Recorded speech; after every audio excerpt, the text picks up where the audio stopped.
Good morning, everyone. Thank you so much for joining us today. We are so happy that you're here for this wonderful presentation. My name is Keisha Lubke. I am a senior analyst in the Natural Resources and Environment team here at the U.S. Government Accountability Office. And I'm here to moderate the event and just get us started. So we really appreciate you joining us, and we're excited to welcome Dr. Elizabeth Holley for a presentation hosted by GAO's Federal Lands and Waters Community of Practice. Before we hear from Casey Brown with an introduction of our speaker, I have just a few short logistical items to address. So first, attendees have been muted and videos disabled for the duration of this presentation, but both during and after the presentation, please feel free to ask any questions by entering them into the Zoom's Q&A feature, and Dr. Holley will address them later on after her presentation. For GAO staff who are attending this event, it may qualify for one CPE. You can self-certify using the title Promise of Byproduct Recovery to meet critical mineral needs. And the job code for this event has been included in this event's appointment. And finally, a reminder from GAO's Ethics Office, sharing our views and experiences is important and valuable. When doing so, remember that it is critical for GAO to maintain its independence and nonpartisan reputation, and we all must do our part in events like this and elsewhere to preserve GAO's ability to deliver sound, fact-based and nonpartisan views. And so with that, without further ado, I'll hand the mic over to Casey. All right, thank you very much, Keisha. Hello, everyone, and good morning, afternoon, or evening, depending on which time zone you are joining us from. You can hardly open a news feed lately without seeing headlines about the global race for critical minerals. From front page stories on supply chain vulnerabilities to recent debates about fast-tracking domestic production, it's clear that mineral security has become a key issue of concern for the United States Congress. And at GAO, we've been looking closely at these challenges, and to help us explore these issues in more detail, I'm honored to introduce Dr. Elizabeth Holley. Dr. Holley is an exploration and mining geologist and a fellow at the Payne Institute for Public Policy at the Colorado School of Mines. Dr. Holley brings extensive global experience, having worked in the mining industry across 5 continents. Additionally, she serves as the National Academies Committee on Earth Resources. Her recent research, published in Science, has been making its own headlines.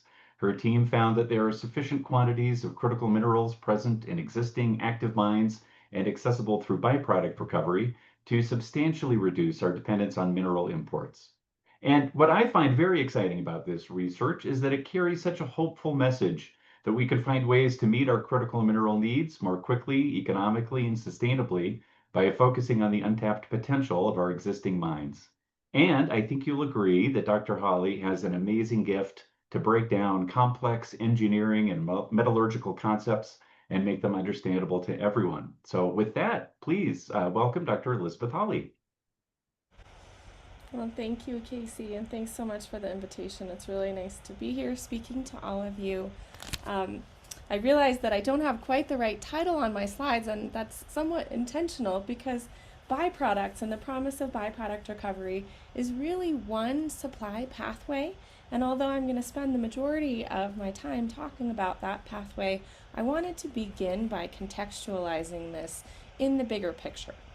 So let's see if Zoom will let me advance. All right, there we go.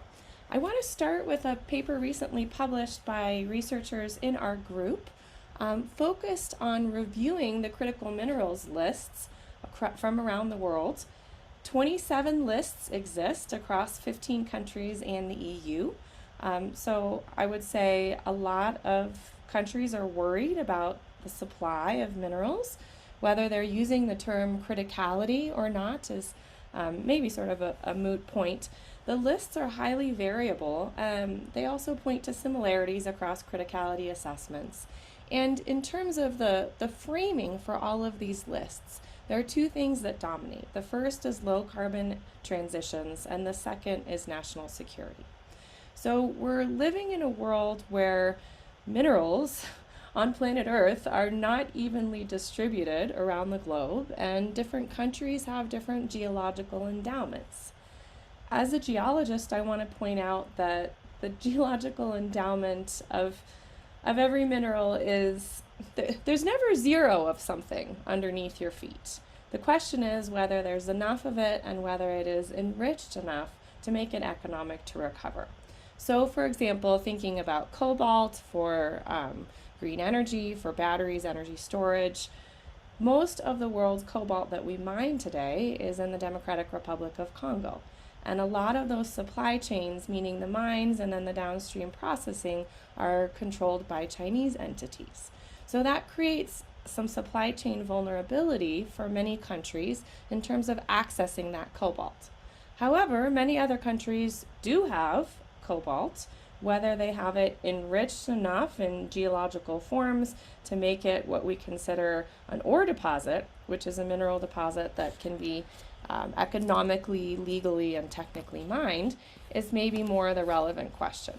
So thinking about what's under your feet is probably the first step to understand your vulnerability to mineral supply chains, and that's where my work comes in to be a bit more creative, to understand where are these different elements, and if they're not necessarily in ore deposit form, are they still maybe lower grade and could possibly still be recovered either as byproducts or waste.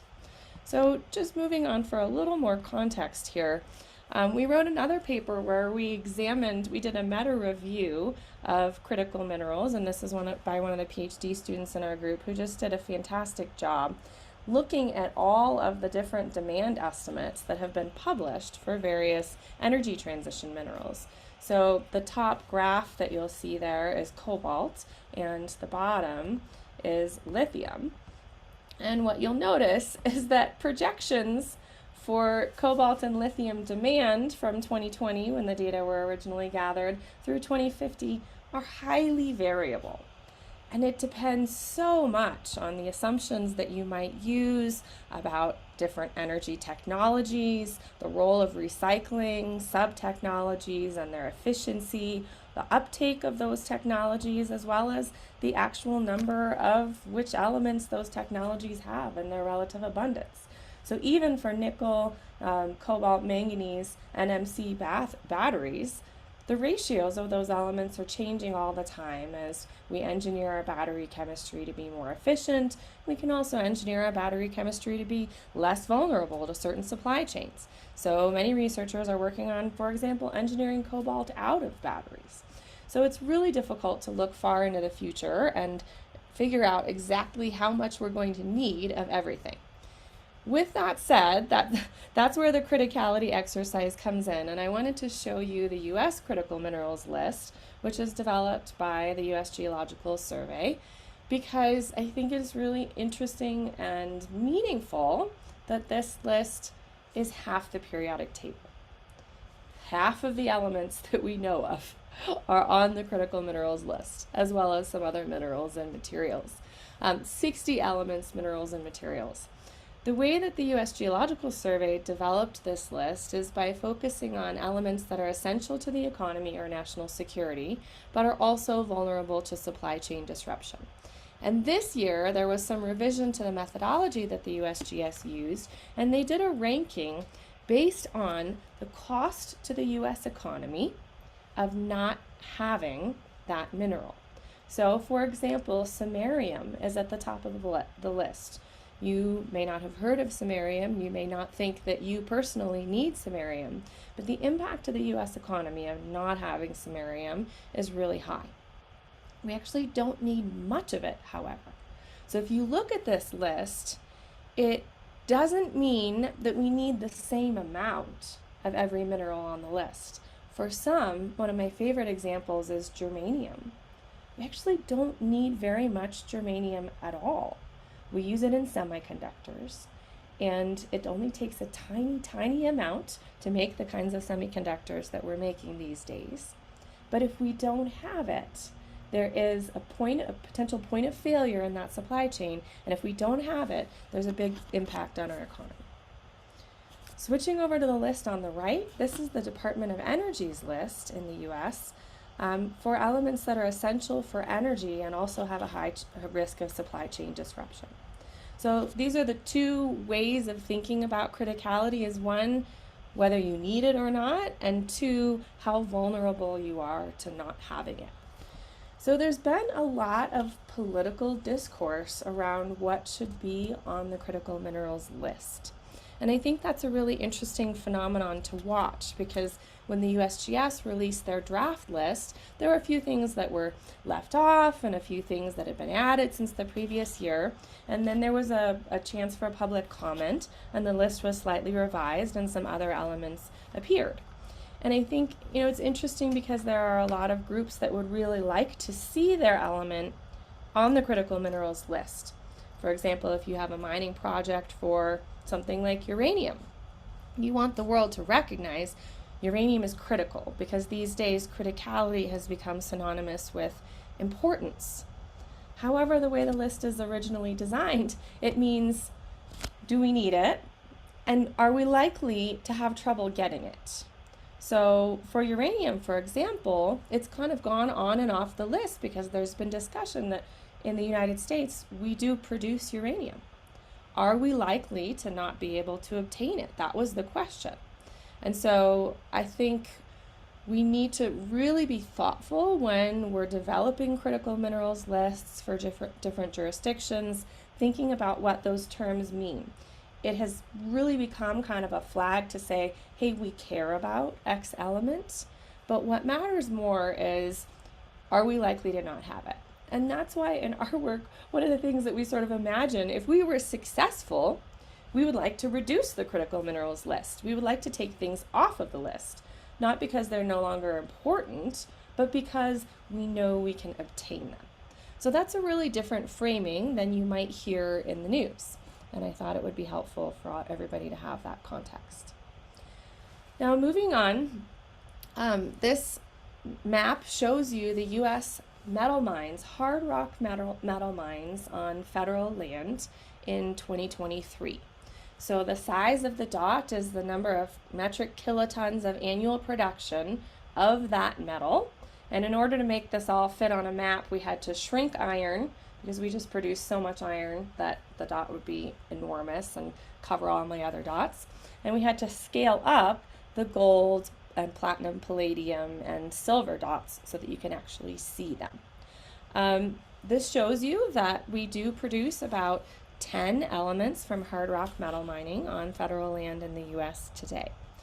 This doesn't include uranium, what I was just using as an example, because our data set focuses on hard rock mining only. Uranium is in the US mined in sedimentary deposits, and so it's just not in our data. There are a few other things that are important, potash, for example, or gypsum, coal. Those are not the subject of our work specifically, but other groups are working on those.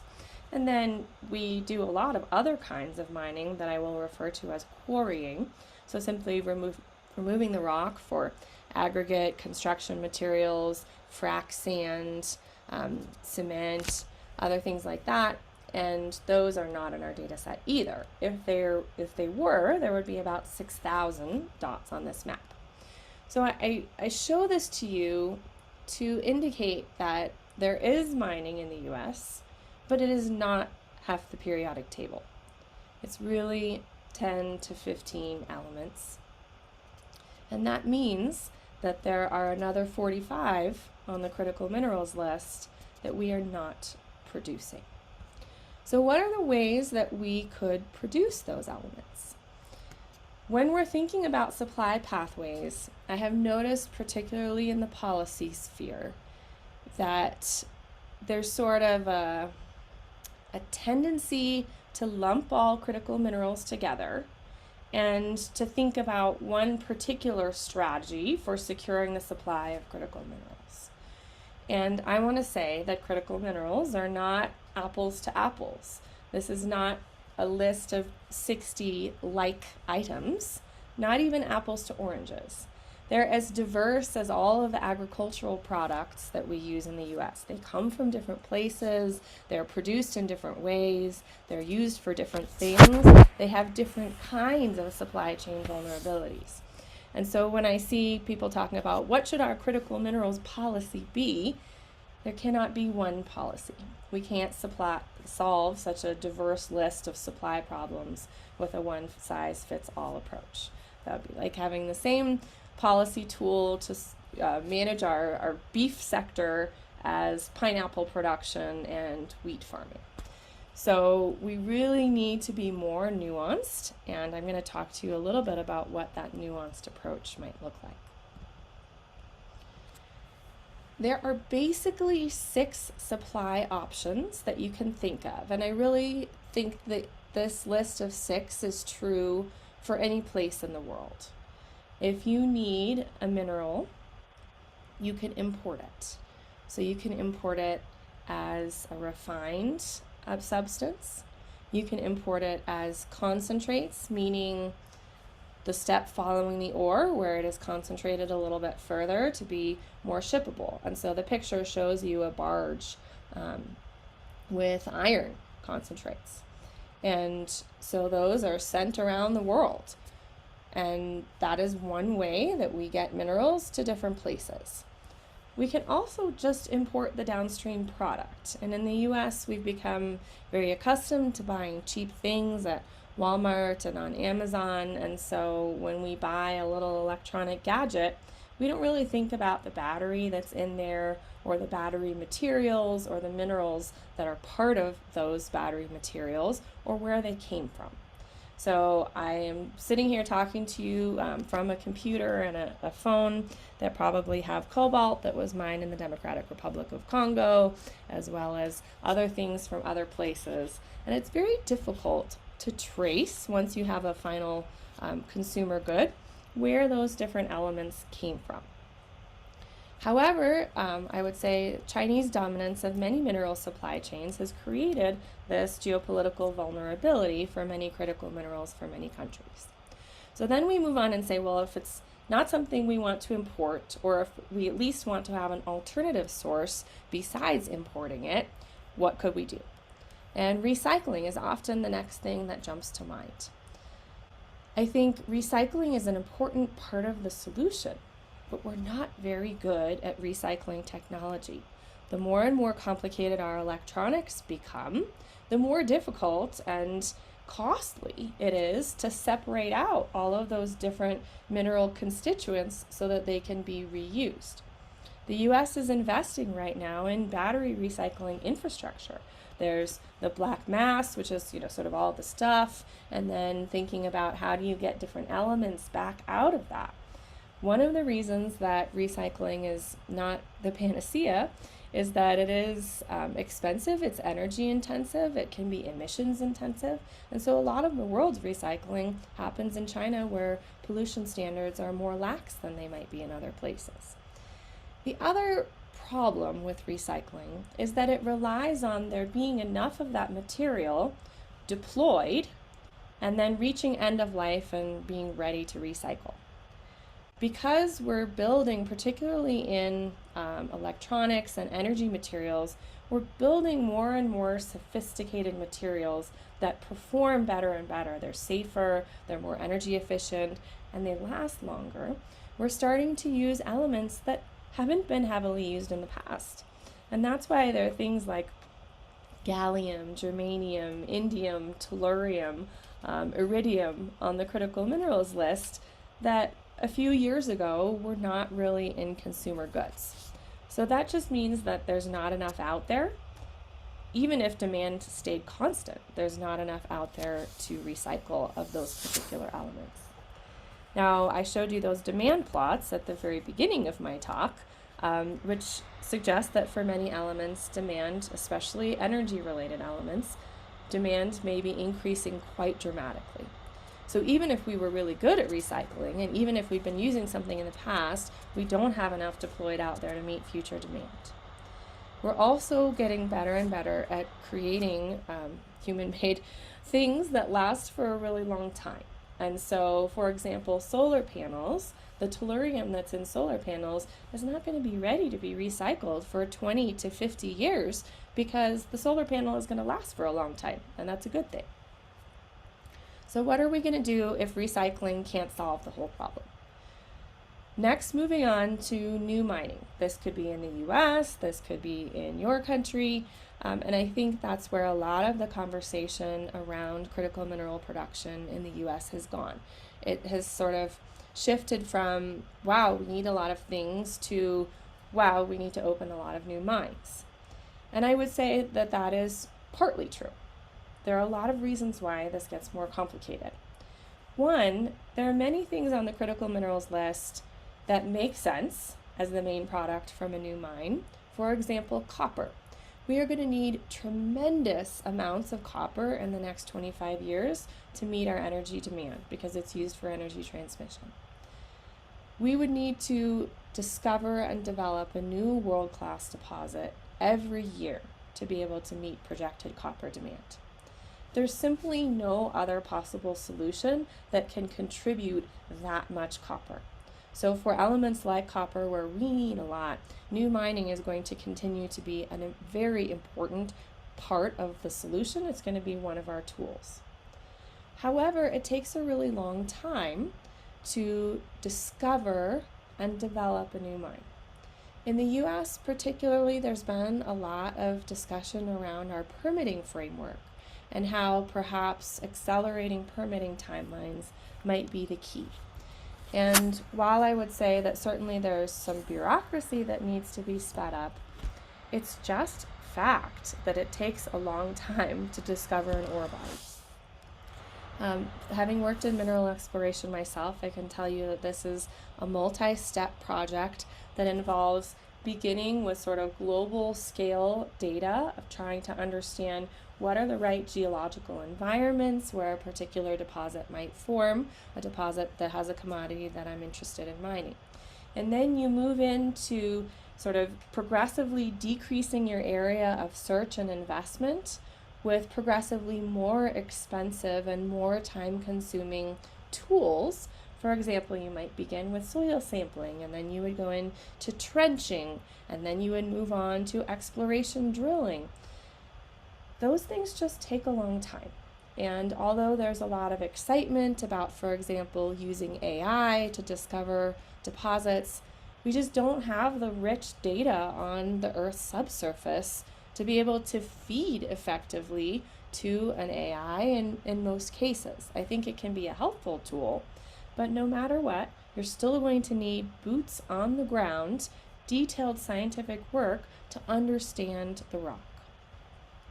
There are a couple of things in there that I think are important to touch on. One is that even if, say, we could wave a magic wand and have an AI framework for a really effective deposit discovery, investors and mining companies in the private sector are risk averse. And for a long time, very detailed exploration drilling has been sort of what we think of as the truth machine. It really enables us to take direct samples of the subsurface and make direct observations. So basically pull out that drill core, digest the rock, analyze it chemically, and show that this is how much gold or copper or whatever element you're targeting, this is how much is in that rock. So I don't see any point in the near future where investors are going to say, never mind, we don't need to take the time to do exploration drilling. We feel very confident from sort of this remote sensing data or this AI discovery that we're going to go ahead and invest billions of dollars in capital to build a mine. That's just not going to happen. So we're going to need exploration drilling, which has to be iterative because you start out on a wide spacing and you get narrower and narrower, sort of decreasing your area of search and investment. And that is going to be a multi-year process no matter what. One of the things that we could do to speed things up is enable sharing of geologic data or require sharing of geologic data between companies in the private sector. Some countries like Canada, for example, require exploration data to go back into a repository and be shared. And I think that would be helpful because For example, most copper properties are explored by 2 to 5 companies before a discovery is made. So there's some inefficiency there, just in terms of data and knowledge sharing, that I think we could help speed up. When it comes to actually developing the mine, permitting aside, it takes a long time to do the kinds of feasibility studies to really de-risk an operation, as well as the environmental baseline studies. So no matter what, that's going to be a multi-year process. You have to study things across seasons, you have to study things temporally, longitudinally, and so we're not going to be able to say, I'm going to discover and develop a new copper mine in a year. So what can we do that's faster? The 2 places where we've done quite a bit of research in the last year are on byproduct recovery and recovery from mine wastes. Byproduct recovery I'll explain in more detail, but it's basically recovering extra elements while you're mining something else. The mine waste is going back into the wastes of the past, either from legacy mining or active mining, and reprocessing that material to recover things. The last one that people often forget about when they're talking about minerals is that we could lower demand. And I mentioned this in the case of substitution, for example, in battery materials, substituting out a particular element. And we also can make the things that we're designing more efficient so that we overall need less. I co-teach a class on this between Colorado School of Mines and Fort Lewis College, and my colleagues there have really done an amazing job of helping our students understand that energy efficiency is an incredibly important part of the solution. We're just sort of acting as human society right now, like our energy needs can be infinite, but ultimately I don't think that's going to be the way forward. So what I want to say for these 6 different elements is that you can think of them as your 6 different basic ingredients. So if you're in your kitchen and you're cooking, you can make a bread. You can use the same ingredients to make cookies or cake, but they taste completely different because they have different proportions of those basic ingredients. So if you take anything away from my talk today, I want you to remember that for your whole list of whatever elements you deem critical for whatever reason, you need to have a different blend of these 6 options to solve the supply of each element. You're not going to solve your copper problem the same way that you're going to solve your germanium problem. You need different ratios of your 6 basic ingredients: imports, recycling, new mines, byproducts, mine waste, and lowering demand. So that is sort of the take-home big picture message. How do you figure out what those ratios are? One of the things that we're doing in our group is thinking about a risk, time, and cost framework. So this is a hypothetical mineral Z. It is based on a real mineral that I can't disclose. But we've taken the different supply options and we've ranked them according to risk, time, and cost to tell us, well, for this particular mineral, you can import it. The width of the pillar is the abundance. So boy, there's a lot of this mineral available to import. It's very quick to import. It's also quite cheap to import, but it is very geopolitically risky. So could you go to recycling? That's going to take a little more time. There's less geopolitical risk, but there's some technical risk, and it is much more expensive. So we would really like to do this in a systematic way across the periodic table for particular jurisdictions. So if you're interested in partnering on research, we can always use more research support, and that is something that I think could be very useful because it's this kind of analysis that can translate into actionable strategies. So if you're seeking to develop a critical mineral strategy for a country or for an organization, it's this kind of risk, time, cost assessment that should underpin it. Otherwise, we're only being reactive. And right now, what I see in the US is a lot of reactionary policy towards the latest supply chain restriction, instead of being proactive and saying, what are our different options and how do they compare? And what should be our short, medium, and long-term approaches for each of those? Remember that with 60 elements, this is sort of an exhausting exercise to go through each one. And it is laborious, but I would say it's very, very meaningful because it helps direct investment and strategy in the most meaningful way. So I wanted to talk to you a little bit just about the kinds of things that we do at Colorado School of Mines. I'm going to be pretty quick here. We're very proud that we have an experimental mine where we're testing a lot of things related to mining innovation across the mining life cycle. And we're also training workforce in a way that the U.S. is really going to continue to demand an educated mining workforce that can do all kinds of creative and innovative things for mining of the future. There is a need for dedicated test facilities, and I just want to point out that one of the reasons that the mining sector is slow to innovate compared to other sectors is because the risks are so high.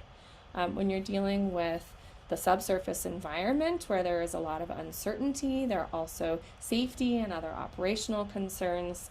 It's really important to have a place where you can do your testing that doesn't interfere with operations. And what we see in the mining industry is a real gap between sort of bench and lab scale and commercial scale. So kind of that transition to pilot or demonstration is very difficult, and we see sometimes startups are partnering with major miners to deploy and test new technology in their operations, but often that's not happening. It's not happening as quickly as it could. So having partnerships with academia where we can do this kind of innovation becomes really important. So just some examples of the kinds of things that we have done in our underground mine with looking at, for example, rapid detection of change in the underground environment, which becomes important for all kinds of things. We have a Center to Advance the Science of Exploration to Reclamation and Mining. This is a National Science Foundation funded industry university consortium, and we work all across the mining life cycle. So for industry organizations that are interested in partnering, this is a good mechanism. We're also part of the Department of Energy's Critical Materials Innovation Hub, and a lot of research is happening, particularly in the downstream mineral processing and advanced materials. That is chiefly led by the Payne Institute for Extractive Metallurgy, and they have their own center for resource recovery and recycling. So it's really exciting to see that recycling research happening to make it better and more effective and more efficient. They host a short course for people who are interested in recycling. I recommend that you check this one out. It's been held for a very long time, and it is really the world short course on recycling. And then lastly, the work that my group does is focused on new mining, byproduct recovery, and mine waste. So 3 of the 6 supply chain pathways. I'm not going to talk to you too much about the work that we've done on new mining today, but I do want to say that we've done a lot of sort of national level inventories to try to understand what geological endowment we do have, for example, of battery minerals. And the answer is we have quite a lot. We have enough to meet projected demand for a long time. For example, lithium, graphite, manganese, cobalt, nickel. We don't mine manganese in the US. We don't currently mine graphite. And why not? That's not because we don't have it geologically. It's because there are technical, policy, and economic and social aspects that diminish the availability of those minerals. So we do a lot of work blending science, engineering, and social science to help understand what new mining might look like, what are some changes that we can make to make it more responsible. And then we've also focused on byproduct and mine waste recovery. So it's those 2 that I'm going to talk to you a little bit about now, in the time that I have remaining. One thing I did want to mention, in terms of developing new mining, we do see worldwide that social acceptance is probably the biggest challenge that new mining operations face. And I think communities have very legitimate concerns about what it might look like to have a new mine in their backyard. As far as community benefit agreements or impact benefit agreements, in the US, we just really don't see these in the mining sector. They are more common in other countries. They're starting to be examined as a possible pathway of partnership between a development and a community in other sectors, for example, solar farms or wind farms or other kinds of big developments. So we've looked at the only existing long-standing community benefit agreement in mining in the US, which is at the Stillwater mine in Montana. This is a voluntary agreement between the mine and 3 citizen groups that's been in place for 25 years. So we actually are doing research to understand why this agreement is so effective. The community and the mine have been partnering for 25 years is very meaningful. There also has been no significant environmental litigation of the mining project since the inception of that agreement, which was truly developed by citizens who said, you know what, we're just going to get in a room with the CEO and talk out what our concerns are and see if we can address those in a meaningful way. So we're developing what we call the Good Neighbor Agreement Center that can both be a source of information for those who are seeking to develop similar kinds of agreements, as well as a source of research about what does it take to be effective here. Okay, so I promised you we'd talk about byproducts and mine waste, and I'm going to go on to that now. Byproduct mining is using more out of what we're mining today. So if you are cooking in your kitchen and you're preparing something, the example that I like to use that makes sense in my head is maybe you're going to use some lemon juice in your salad dressing.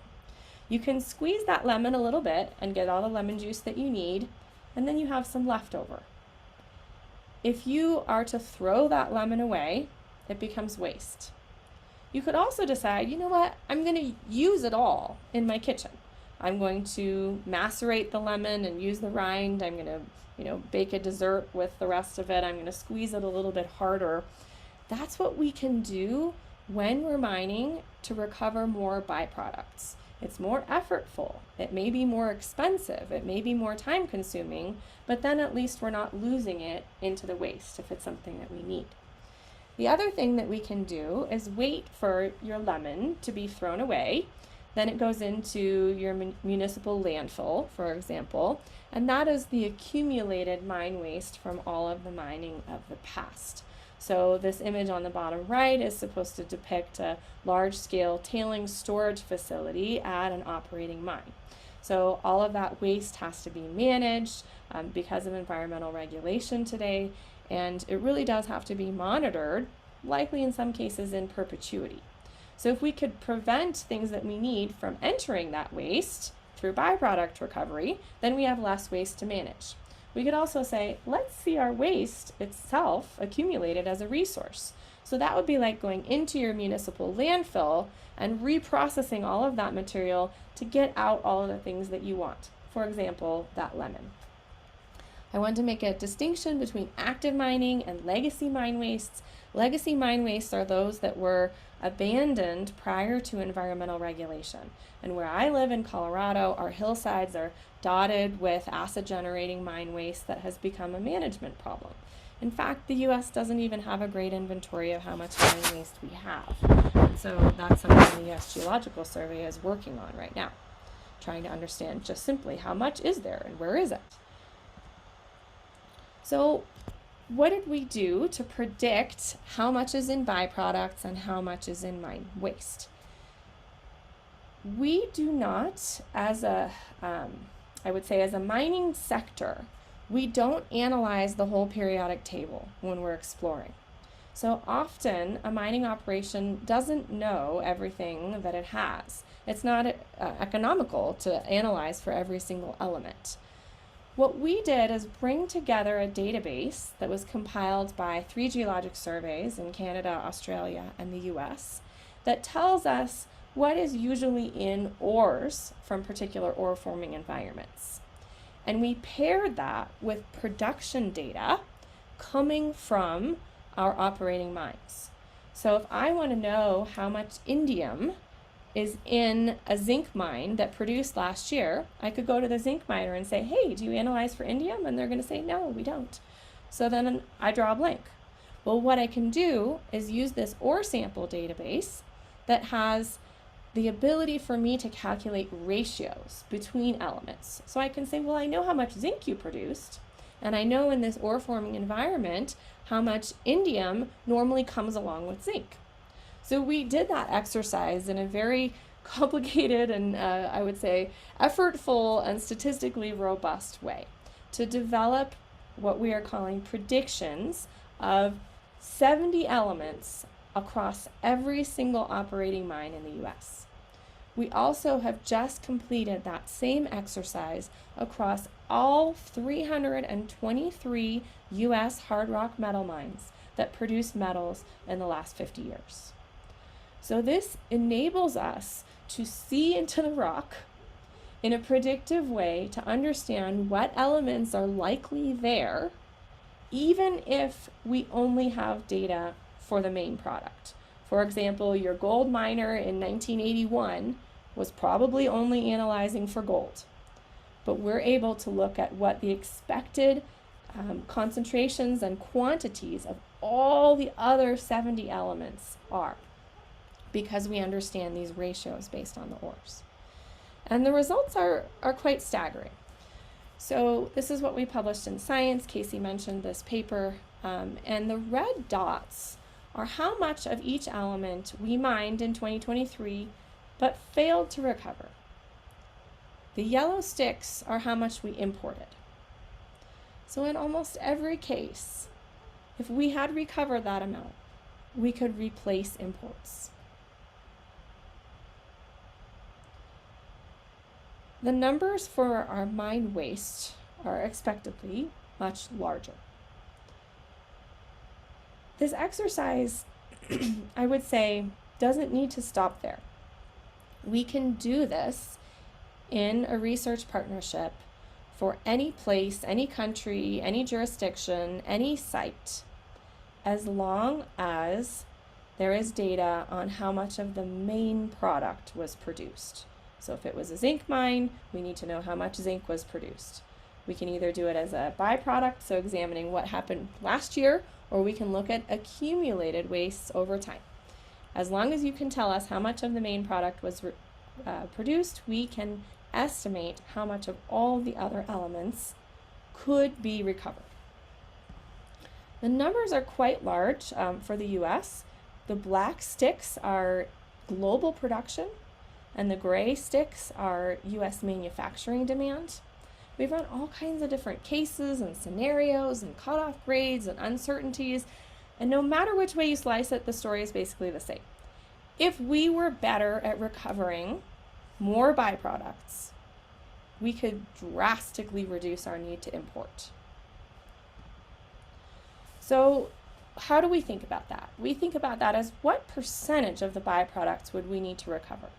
You can recover everything from a rock if you digest it with 4 acids, which is maybe not the way to go for a large-scale mining operation. It would be expensive and an environmental concern, but that's what geochemical labs do when they analyze.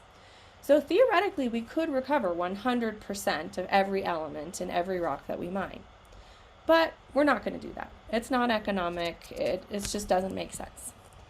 What if we only recovered 1%? That's not very hard. If you're in your kitchen cooking and you're cutting that lemon up, you just have to squeeze it a little bit more. You might need just a little bit of additional infrastructure, for example, one additional process in your plant.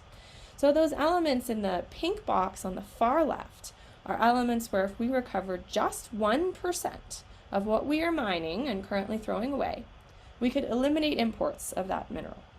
That means we could basically take them off the critical minerals list. That's how I started at the beginning. Our goal should be to not have a supply chain problem, so take it off the list. The pink box in the middle is elements where we'd only need to recover 15%. Now that's going to take a little more work, a little more thought, but 15% out of 100% of some element like germanium, that's quite doable. It doesn't take incredibly sophisticated work. So I want to sort of to tell you, we also have data by site specifically, so we can help, for example, federal agencies prioritize where they should invest. We can help a mining operator prioritize which elements they should specifically target when they want to add increasing byproduct capacity. So the last thing, I'm going to skip over these scenarios because I think they're too detailed for what we want to talk about with the time I have left. The last thing I want to talk about is, why don't we do this? There are two main reasons. First is we need an incentive.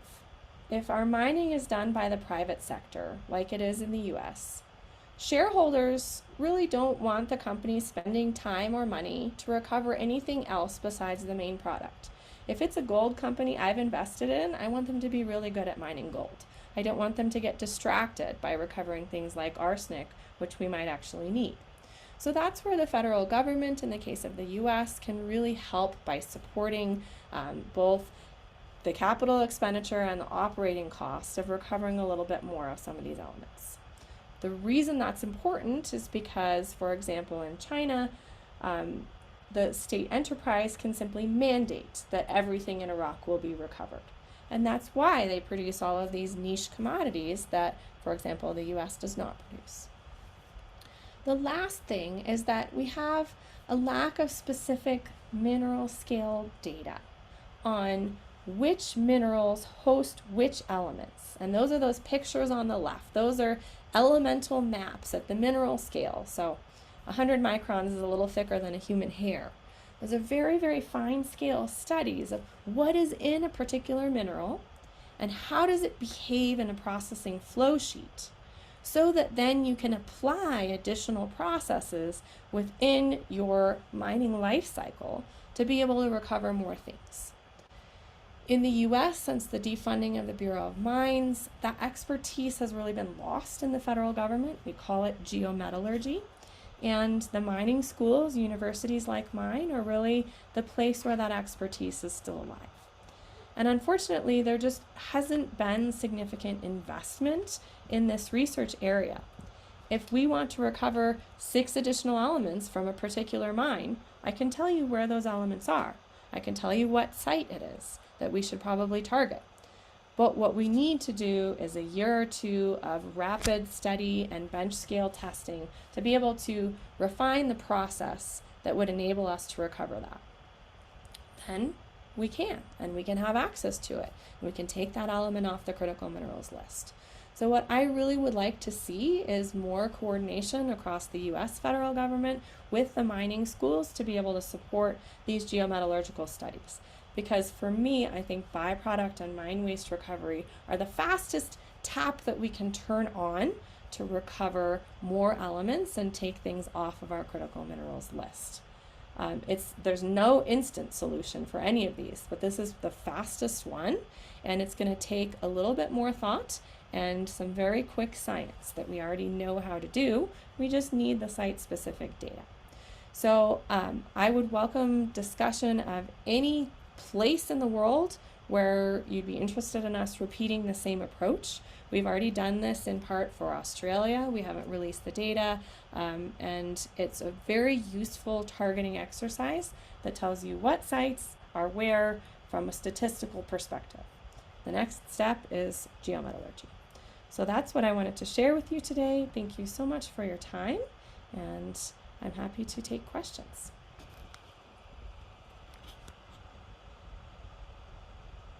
Thank you, Dr. Holley. That was amazing and incredibly informative. And we have received a few questions during your presentation that I can read out for you. And I think the first question that we received was addressed in one of your last few slides, but wanted to just see if you had any additional information that might be helpful for one of our participants who asked a question and has joined us from Libya, who notes that they have historic mine sites but limited data on minerals, and wonders if an audit recommendation from their audit agency to conduct a national inventory of mine waste would be a good place to start. Do you have any additional thoughts on that, Dr. Holley?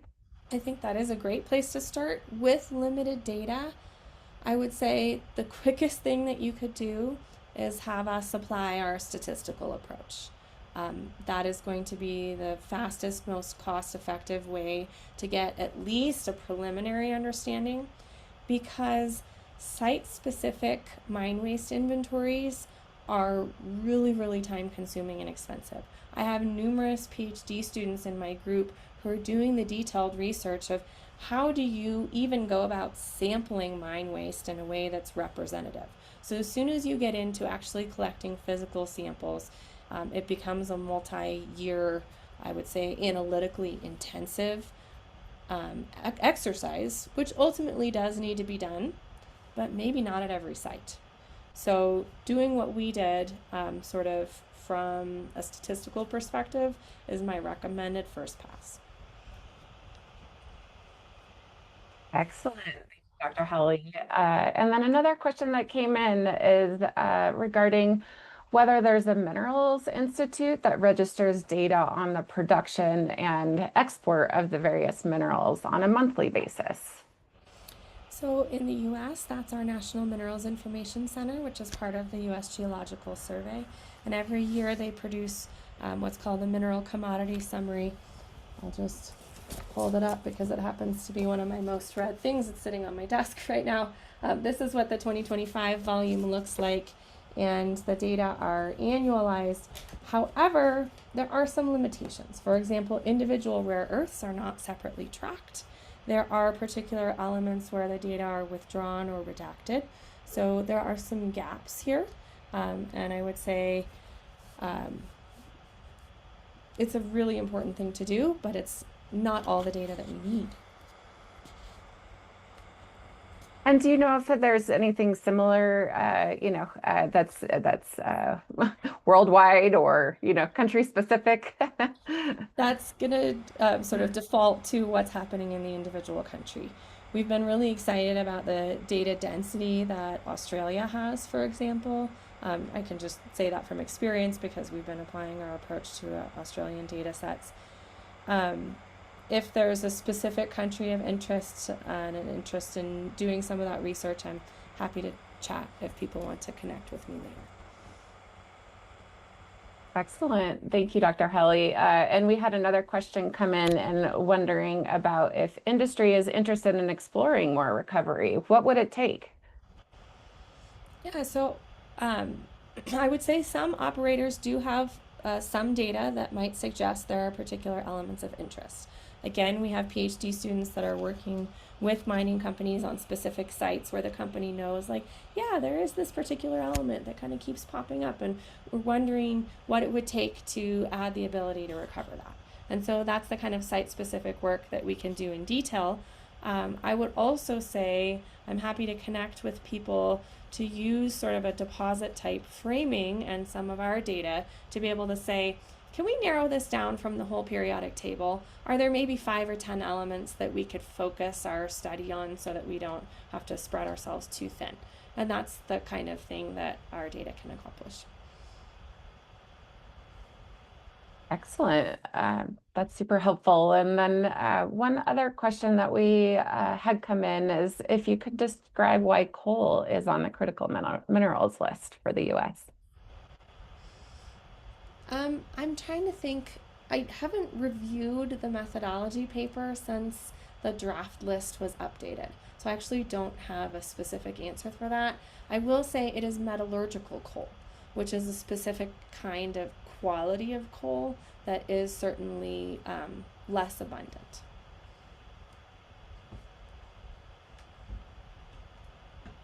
Excellent. Thank you. And it looks like we have about 6 more minutes for questions if other folks have any that they'd like to ask.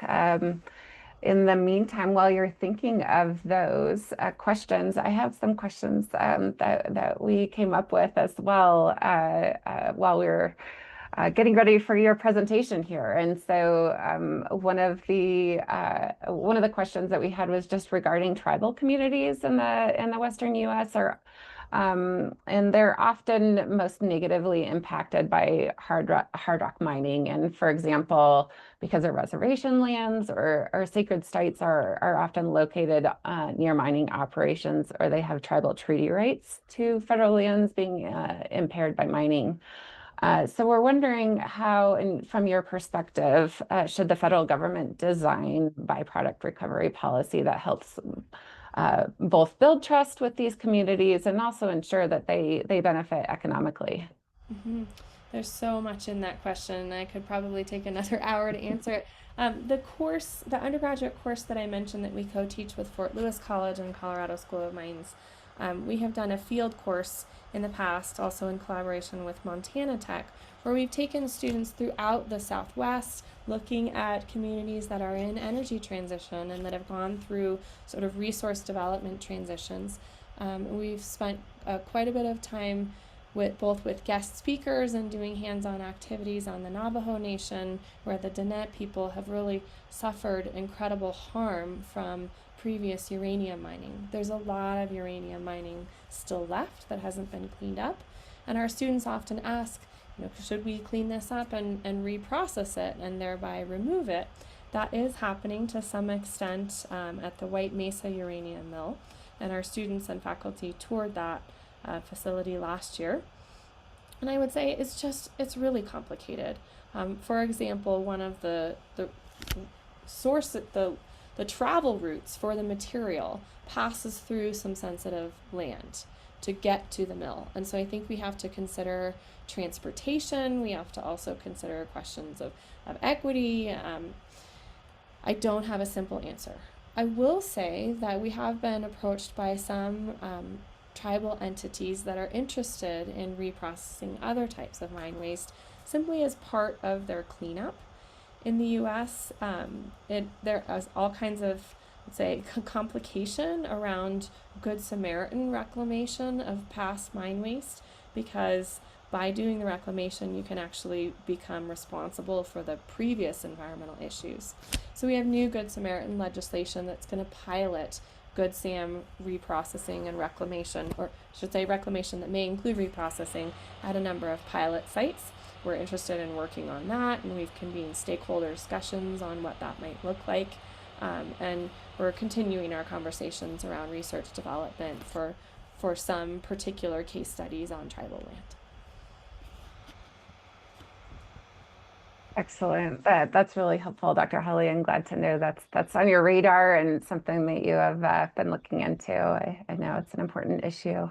It looks like we just got another question here, and I think this will probably be our last one, considering the time. Are there the revenues from the sector accurately and fully accounted for, or are there also illegal mineral mining? I guess I'm not sure what jurisdiction that question applies to. In my interdisciplinary research group, we also do quite a bit of work on artisanal and small-scale mining, particularly in the Global South, and we've had a number of case studies and projects and PhD students and papers, so I'm happy to connect people on some of those things. I would say that the informal small-scale mining sector, it's very hard to track what's happening there and either what the revenues are or what the costs are. It's a very important livelihood in many places in the world. However, I think many countries, for example, Peru and Colombia, where we've done quite a bit of work, have really struggled to figure out effective ways to formalize that sector and bring that in so that it can be managed. So I don't have an easy answer, but happy to talk with that person if they want to contact me separately.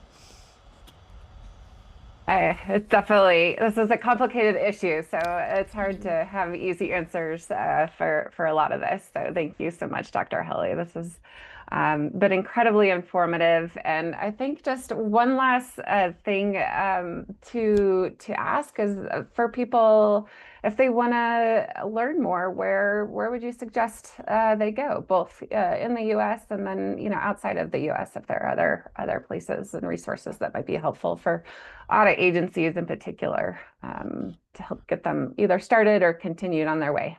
Right. I think, certainly using our work as a template, which we're happy to apply to other places if there is an interest in partnerships.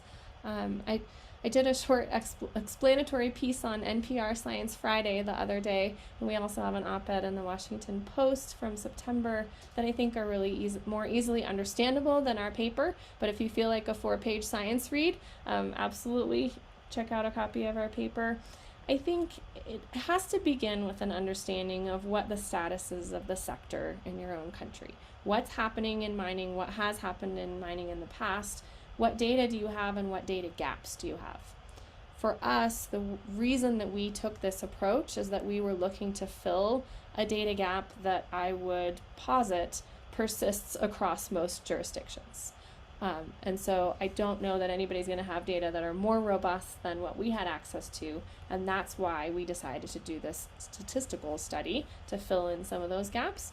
They obviously need to be followed with site-specific work, but I would warn, don't get into the site-specific work until at least some sort of strategic ranking and basic inventory has been done, because site-specific work is much more expensive and time-consuming.